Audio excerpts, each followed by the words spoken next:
Apa-apaan nih? Anak, kamu nggak tahu diri ya? Ditolongin sama Sari malah mesra-mesraan sama ayahnya. Ayah, anak! Sari, aku nggak nyangka ya, nak. Kamu jahat sama aku. Kamu tega, nak. Ya lagi, kamu udah tua. Kasihan sama mama ya. Kita nggak ada apa-apa kok. Benar, ya kan? Iya, kita nggak ada apa-apa, Sari. Udah. Aku nggak mau dengar penjelasannya kalian berdua. Pokoknya kamu pergi dari rumah aku. Saya istrinya Roy. Kamu udah ganggu laki gue. Enak aja.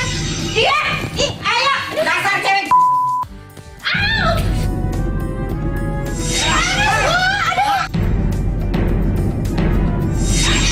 Sakit. Darah, Bu. Darah. Anak, Sari. ngapain kamu kesini? Cukup, nak. Kamu udah nyakitin perasaan keluarga aku. Sari, aku minta maaf. Aku tahu salah aku. Please, maafin aku ya. Sari, tolonglah. Udah, mending kamu pergi dari sini. Enggak. Aku nggak mau Sari. ketemu sama kamu lagi. Kamu pergi dari sini. Aku minta maaf. Sari, maafin aku. Dan orang-orang yang tidak menyembah Rob yang lain beserta Allah dan tidak membunuh jiwa yang diharamkan Allah kecuali dengan alasan yang benar dan tidak berzina. Barang siapa yang melakukan demikian itu, niscaya dia mendapat pembalasan dosanya, yakni akan dilipat gandakan azab untuknya pada hari kiamat dan dia akan kekal dalam azab itu dalam keadaan terhina.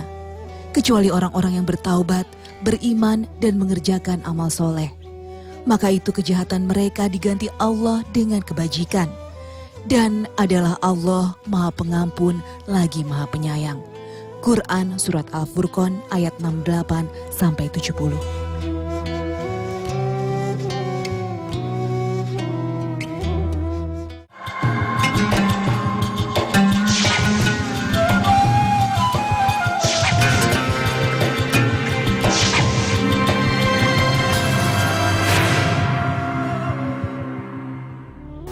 Assalamualaikum warahmatullahi wabarakatuh. Selamat pagi pemirsa Tawakal yang dirahmati Allah Subhanahu wa taala. Kembali saya Mario Werix dan rekan saya Angel Elga menjumpai Anda pada program Tawakal. Dan seperti biasa di studio kita sudah ditemani oleh Bapak Ustadz Muhammad Ziyad yang akan memberikan pembelajaran dari kisah yang dialami oleh narasumber kita. Sebelumnya mari kita sapa dulu. Assalamualaikum Pak Ustadz. Waalaikumsalam warahmatullahi wabarakatuh. Bagaimana kabarnya hari ini? Alhamdulillah, sehat, semangat Mas Mario. Alhamdulillah. Pagi ini juga sudah hadir narasumber yang namanya kami samarkan menjadi Ibu Ana. Seperti biasa saya sapa dulu Ibu Ananya. Assalamualaikum Bu Ana. Waalaikumsalam. Ya Bu Ana, silakan diceritakan bagaimana pengalaman selama ini yang ingin Mbak Ana sampaikan kepada pemirsa Tawakal dan juga Antv. Iya, makasih Mbak Angel. Ya. Jadi begini, saya datang ke sini sebenarnya pengen minta maaf buat sahabat saya dan ibunya karena saya sudah menyakiti perasaan mereka. Oh, memangnya apa yang dilakukan sama Mbak Ana sehingga Mbak Ana merasa bersalah dan ingin minta maaf gitu? Jadi saya sudah merebut ayah sahabat saya dari ibunya. Kalau boleh cerita, bagaimana bisa terjadi itu Mbak Ana?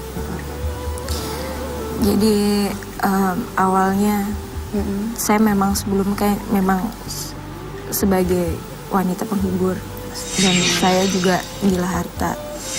Dulu rumah kami berdekatan hingga suatu saat musibah terjadi di keluarga saya. Ayah saya pergi selingkuh dengan seorang wanita. Dia meninggalkan saya dan ibu saya. Sampai akhirnya saya dan ibu saya harus pergi dari rumah untuk menjual rumah itu dan pindah.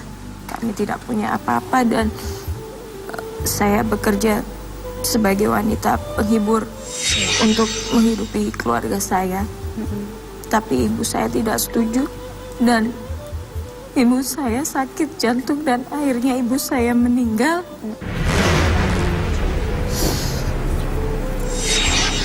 Karena pekerjaan saya yang seperti itu, jadi saya memilih untuk kontrak sendiri.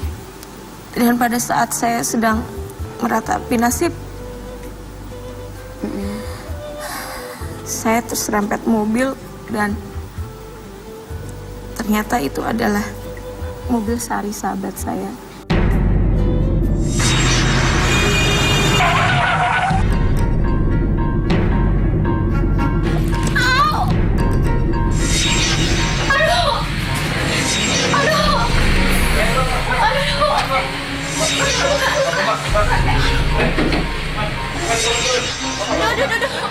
Aduh kakiku.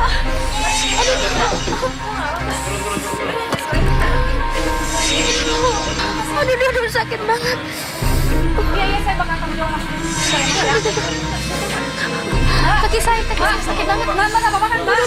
Maafin saya, Mbak, saya nggak sengaja. Ya nggak apa-apa. Maafin aku ya, Ana. Aku nggak sengaja, soalnya tadi aku lagi.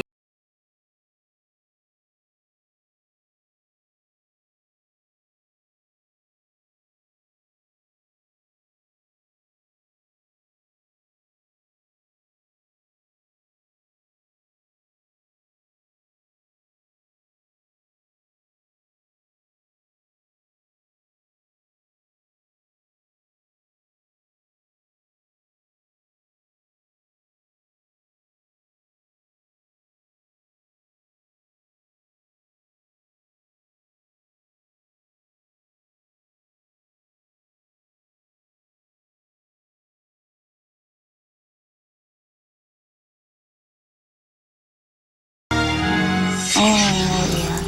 Nah Pak Ustadz, ini pertanyaan saya, bagaimana nih Pak Ustadz jika seseorang yang merasa cobaan yang dia hadapi malah membuat dia itu kayak semakin tertimpa lagi masalah gitu Pak Ustadz? Bahwa tidak ada masalah yang tidak bisa diselesaikan. Betul. Yang kedua, manusia hidup itu selalu pilihannya cuma dua, kadang enak, kadang nggak enak. Maka ketika enak, maka kita bersyukur. Ketika tidak enak, maka kita sobaro, bersabar. Apa yang dialami oleh Mbak Ana yang dengan musibah yang bertubi-tubi, dan kemudian akhirnya Mbak Ana menempuh jalan melalui menjadi wanita penghibur, dan ini adalah jalan buruk yang tidak boleh ditempuh oleh siapapun. Karena ini kan, ini justru harusnya ketika ada musibah maka kembali berpikir yang positif, bangkit untuk menuju pada yang lebih baik, tapi bukan semakin terpuruk. Allah berikan kemampuan akal, ini adalah salah satunya adalah untuk bisa memilah dan memilih mana yang baik, mana yang buruk. Maka ketika keburukan datang, maka kita sikapi dengan penuh kesabaran dan ikhtiar. Disinilah pentingnya mengapa ada apa kaitan dengan jaringan lingkungan, jaringan keluarga itu. Jadi ketika ada anggota keluarganya sedang terpuruk, maka harus ada keluarga yang lainnya bertahun menolong dia, saling tolong-menolong tadi itu. Begitu juga masyarakat, ketika ada anggota masyarakat yang sedang terpuruk, maka harus ada kelompok atau orang yang kemudian untuk menarik bangkit. Lah ketika ini dua-duanya nggak ada, apa yang terjadi? Orang akan kehilangan oleng, maka akhirnya kemudian terjerembablah dalam ruang-ruang kegiatan yang tidak baik. Akhirnya apa yang dialami Mbak Ana seperti tadi itu. Nah Mbak Ana ini kan tadi cerita temannya Mbak Sari ya namanya. Iya. Nah ini apakah teman Mbak Ana ini mengetahui profesi Mbak Ana sebagai wanita penghibur sebelumnya? Tidak tahu. Tidak tahu. Iya. Terus jadi pada saat saya terserempet mobil Sari, kemudian Sari mengajak saya ke rumahnya. Iya. Karena dia mengetahui saya tidak punya pekerjaan. Iya. Setahu dia saya tidak punya pekerjaan. Iya. Kemudian saya tinggal di sana untuk membantu di rumahnya. Iya. Saya melihat kehidupan Sari, saya sempat iri. Kenapa Sari bisa sukses dengan karirnya? Iya. Terus dia kaya dan orang tuanya punya usaha toko. Disitulah saya berpikir dan saya mulai mengganggu dan menggoda ayah Sari karena ibunya kan jaga di toko, sedangkan yang sering di rumah itu bapaknya. Iya. Disitulah saya mulai menggoda bapaknya. Berapa lama itu sampai menjalankan hubungan gelap itu? Sampai 8 bulan. Tapi ibunya Sari bagaimana? Apa Iya. mengetahui bahwa Mbak Ana ada selingkuh dengan suaminya? Sampai suatu saat Margo ini saya sedang bermesraan. Pertama kali aku lihat kamu udah cantik. Masa sih? Tapi makin hari, makin lama makin cantik. Mus.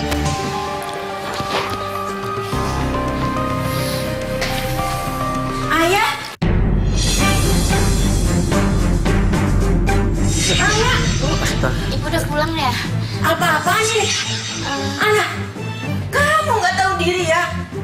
ditolongin sama Sari malah mesra-mesraan sama ayahnya.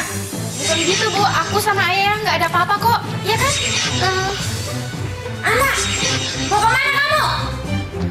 Bu, jangan berisik, Bu. Malu sama tetangga, Bu. Malu sama tetangga. Ayah gak punya pikiran nih malah mesra-mesraan sama anak.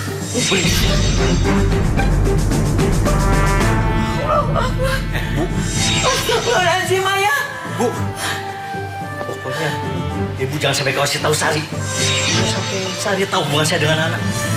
Saya cerain kamu. Ya Allah, ya tega banget sih, ayah. Tega banget, ayah. Astagfirullahaladzim. Sampai suatu saat Sari mergoin saya sedang bermesraan dengan ayahnya.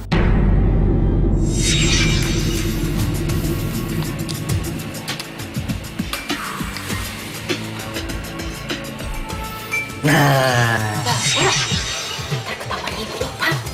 tenang aja. Ibu lagi pergi, Sari lagi ke kampus. Yang benar. Ini pasti kopi buat saya. Kalau gitu Bapak makan dulu deh kopinya. Pasti kopinya enak. Pasti lah. Ada yang buat cantik banget sih. Ayah, anak. Sari. Aku nggak nyangka ya, Nak. Kamu jahat sama aku. Kamu tega, Nak. Ya lagi, kalian udah tua. Kasihan sama Mama ya. Kita nggak ada apa-apa kok. Benar, ya kan? Iya, kita nggak ada apa-apa, Sari. Udah. Aku nggak mau dengar penjelasannya kalian berdua. Pokoknya kamu pergi dari rumah aku. Sari, aku minta maaf. Udah, kamu pergi. Sari, Udah ya. Sari. Nah, Pak Ustadz, ini gimana Pak Ustadz secara pandangan Islam nih? Justru Sari ini kan luar biasa toh, Iya. baik budinya.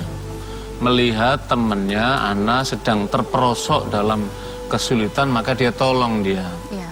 Dia tolong tinggal di rumah, tapi apa yang terjadi justru perbuatan baik Sari sebagai hubungan persahabatan ini justru dikhianati oleh Mbak Ana, apalagi sampai kemudian melakukan perzinahan. Jangankan seperti itu, bahkan yang lebih kurang dari itu pun sebenarnya tidak dibolehkan. Iya. Yang kedua, ini juga perlu menjadi pengingat untuk para pemirsa kita semua, bahwa ketika kita membawa wanita lain tinggal di rumah, dan ini adalah bukan mahram, kalau ada anggota laki-laki di sana yang dewasa, maka ini perlu waspada. Pertama apa? Setan yang pihak ketiga ini yang akan terus memanasi, wah ada kesempatan lakukannya. Lah dalam hal ini adalah melalui pintunya adalah melalui Mbak Ana, yang justru harusnya adalah Mbak Ana itu ketika ada ruang kebaikan dari Mbak Sari, inilah yang harusnya bangkit itu, bukan semacam ini.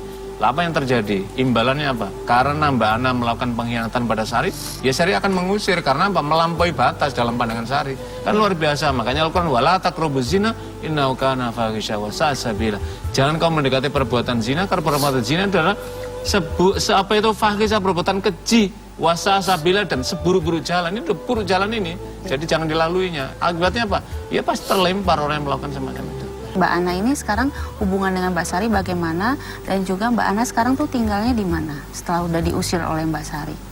Hubungan saya dengan Sari akhirnya jadi retak dan dia jadi musuhin saya. Iya. Terus saya tinggal kontrak sendirian, dan di kontrakan itu sempat tiba-tiba ada seorang wanita datang marah-marah, dan dia ternyata istri salah satu pelanggan saya, Mas Roy. Kemudian dia ke dapur dan dia ambil air panas dan dia lalu nyiram saya dengan air panas. Anak, buka pintunya, Anak. Anak, buka pintu. Anak mana ya? Saya? Ibu siapa? Saya istrinya Roy. Kamu udah ganggu laki gue. Enak aja.